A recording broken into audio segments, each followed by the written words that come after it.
베트남에서는 하루가 멀다고 한국 기업들을 압박하고 있습니다. 지난 5일 중소기업청에서 실시했던 베트남에서 5년 이상 영업을 하고 있는 278개 한국 기업 대상으로 한 경영 실태 설문조사에 따르면 80% 이상이 5년 전에 비해 투자 환경이 악화되었으며 주된 이유로는 베트남 정부의 가혹한 규제와 상대적으로 적은 지원 정책 등을 지적하고 다른 해외 기업들에 비해 차별을 느끼고 있다고 응답했습니다. 반대로 베트남에서 경영 환경이 좋아졌다고 응답한 기업은 3%에 불과했는데요. 한 기업의 대표는 베트남 시장은 어느 날 갑자기 등장할 수 있는 정부 제재가 있을 수 있다며 정부가 어느 날 오늘부터 무엇을 금지한다라고 하면 바로 단속이 나오고 그걸 어기면 페널티가 있다고 말하면서 기업 규제가 매우 불합리하다고 설명했습니다. 게다가 한국 기업들이 다른 외국계 기업들과 다르게 심한 차별을 받고 있다고 하는데요. 특히 유독 한국 기업에게만 인허가 과정에서 늦장 처리와 이유도 없이 허가가 나지 않는 경우가 다반사이며 자금 융통과 자산 매각의 경우에도 베트남 정부가 과도하게 관여해 사업이 지연되거나 때로는 뺏기기도 하는 등의 문제가 발생하고 있다고 합니다.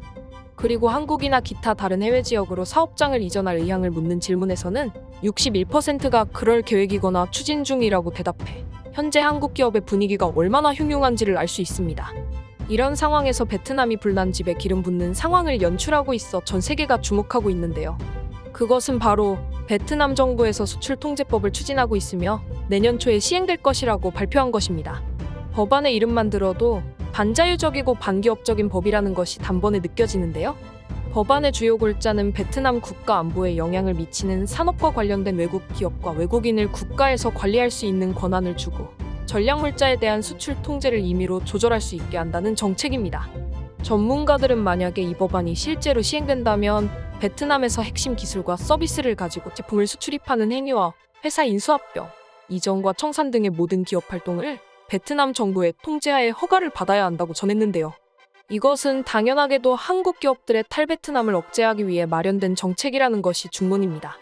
첨단 기술을 가진 한국 기업들이 베트남을 이탈하는 것을 막으려는 아주 의도적인 법안이라는 것이죠. 수출 통제법을 어긴 해외 기업과 외국인은 벌금과 영업정지, 수출 자격 박탈에 심한 경우 폐쇄 조치 등을 할 수 있는 반기업적인 법안이라는 것이 전문가들의 의견인데요.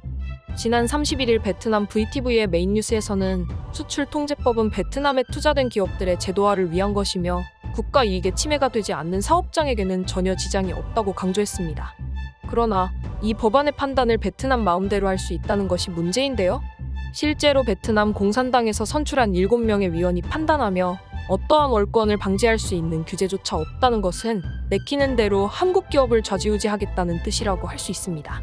그런데 이 소식이 들리자 삼성에서는 앞서 짓고 있던 반도체 생산 공장 계획을 전면 수정하겠다고 발표해 베트남 정부가 크게 당황하고 있는 상황이라고 하는데요. 지난 1일 미국 언론 블룸버그에 따르면 삼성전자는 반도체 핵심 기술이 수출 통제법에 규제되는 상황을 우려해 베트남에 지어질 공장의 기술 수준을 최종 공정 레벨에서 하위 부품 생산 레벨로 하향한다는 소식을 전했습니다. 한마디로 베트남 공장을 기술력이 덜 들어가는 단순 부품 공장으로 변경하고 완전품은 다른 해외 공장에서 생산한다는 결정인데요. 게다가 건설 계획 중이던 삼성전자 R&D 센터 또한 법 제정 결과에 따라 수정 또는 완전 취소한다는 방침을 세웠다고 전했습니다. 제대로 된 반도체 산업이 없는 베트남에서 판민진 총리는 반도체 공장 유치가 최대 수건 사업으로 언론 매체와 공식 브리핑을 통해 자주 말해왔습니다. 그동안 공들여왔던 최고 기술 수준의 반도체 공장 유치가 과도한 규제로 엇박자가 나면서 물거품이 될 위기에 직면했다고 전했는데요. 이번 수출 규제 법안은 베트남을 영원한 하청 공장에 머물게 할 것이라며 기업이 자유로운 경제활동을 장려하는 것이 베트남이 이 상황을 해결할 수 있는 유일한 방법이라고 전했습니다. 결과적으로 베트남 정부는 한국 기업의 베트남 탈출을 막는 족쇄를 만들기 위해 시장 경제를 거스르는 법령으로 압박을 하고 있지만 역설적이게도 반도체 첨단 기술을 옆에서 보고 배울 기회를 스스로 차버린 것이죠. 차라리 베트남이 수출 규제 법을 끝까지 밀고 나가서 다시는 한국 기업들이 베트남에 투자하거나 사업을 진행하는 일이 없어졌으면 좋겠습니다. 오늘 준비한 영상은 여기서 마무리하겠습니다. 감사합니다.